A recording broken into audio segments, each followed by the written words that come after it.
things I did with my Bitmoji classroom. Maybe you've totally already figured this out, but if it could be helpful to anyone, I just wanted to share it. So the first thing I did was I have two different Bitmoji classrooms that I made. I made the original version where I can move literally everything. And then I have the version where the background is like the master slide, like Faith talked about in her thing, where the background is my Bitmoji classroom, so it's not movable except for the few pieces that I have linked. So if you look at this one, I can't move the background. I have a square of it. I'll show you what that is in a minute. But I can't move the background. It's saved. But over here, if I did want to alter the background, I have the option on this slide. Okay, so a few things I did in my virtual classroom I just wanted to show you real quick. So I have a lot of things linked that I will have the kids do like a scavenger hunt for. My clock will take you, if I click it, it'll take you to my Google Classroom, to my schedule. Ta-da! My Wilson poster and my Haggerty book both take you to my Google Classroom, to that section, that subject. And then I also have things that will take you other places in my slideshow. So each one of these books is linked to a slide where I have embedded the video onto the screen so it plays right there. What are you so grumpy about? And then I also have, anytime you click me, it will always take you back to the original slide. I added a little picture here, and I just did a screenshot of the Specials Hub, and I have it linked. So when you click it, it takes you to their page. And I put it in present mode, which all you have to do is change the end of the, well, I can't do it on this one, but if you want to know how to put something in present mode so it automatically takes it to you presented, let me know and I can tell you how to do that. It's a little hack that you can do.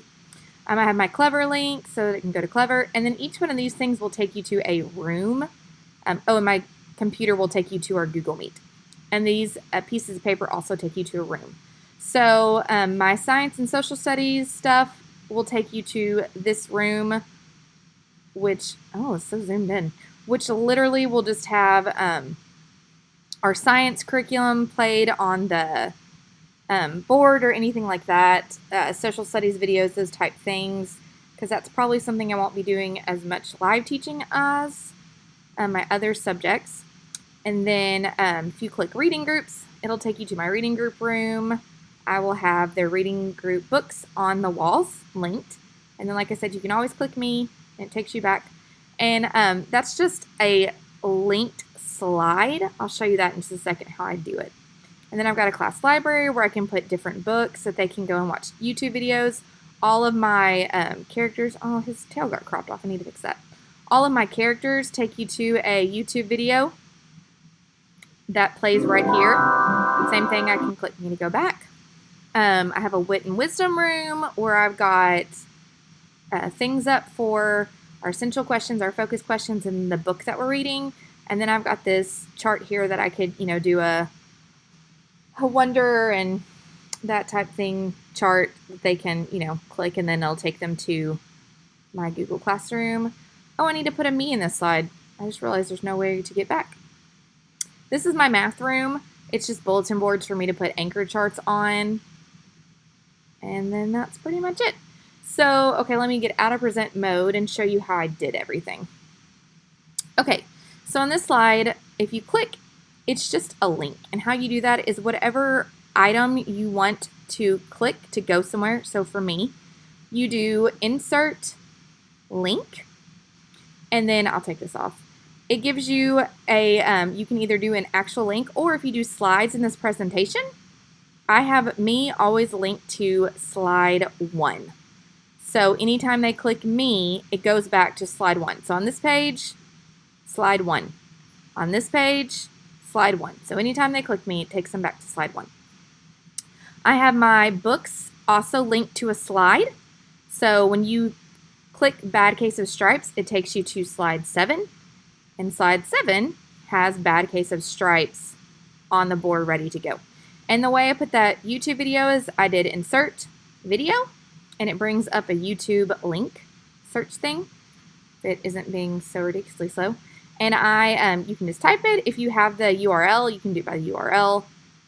and then it just sticks it right there on your screen, and they can watch it. They don't even have to go to YouTube. Let's see what else. These are all linked to slides. Clever is just the link to Clever, so when they click it, it'll take to Clever. My Google Meet, I have it linked, and it's just the link of my Google Meet. And then here is the virtual specials. So that they click it, I just put in the URL from when I went to their screen. Okay, now if you see I have this rectangle, this is like total advanced, so this might be a little too much for you, but if you want to do it, I'll totally help you. So I have a rectangle, and I can make it white so you can see it, and it covers everything that is not a clickable link. And this white rectangle is linked to this slide. So I know you can't see it down there, but it says slide 1. And then I just turned it transparent so that you can't see it. But that way, if kids are in my room and they're clicking around trying to find things, it won't automatically take them to the next slide when they click on something that's not clickable. Because normally, anywhere they clicked, it would just take them to the next slide. This way, it leaves them on this slide until they click something that takes them somewhere else. And I have, every room has this square in front of the thing. So like my How to Calm Down poster, I'm going to link it to second step, but I haven't yet. So when I click it, it automatically takes you to the next slide, which is not what I want them to do. Here's the last slide, so it won't take me anywhere else. So that is my Google Classroom. Some ideas for you. I'll probably add things in, like in my math room. I'll probably put in some manipulatives that'll take them to Braining Camp, or take them to useful websites like that. I might have some books links in here, some different things, some different resources that they need. But since my kids are so little, and I know not all of your kids are so little, and the reading is not quite there at the beginning of first grade, I wanted someplace that would be easy for them to see and navigate and take them where I wanted it to go. And some of these things might even be linked to our assignments. So I might have my anchor charts up here, and then the last one will say, click here for your assignment, and it'll take them into our Google Classroom. But I just wanted to share some ideas with you. I know this is so just mind-boggling for everyone. I know this is not something we were taught to do in college. At least I wasn't. So any way that I can help you guys out with any ideas I have, I would love to do that. If you have ideas, I would love to hear them. I am still just like reeling, trying to figure out what to do, and I know we won't figure it out until we do it. But I'd love to be helpful any way I can.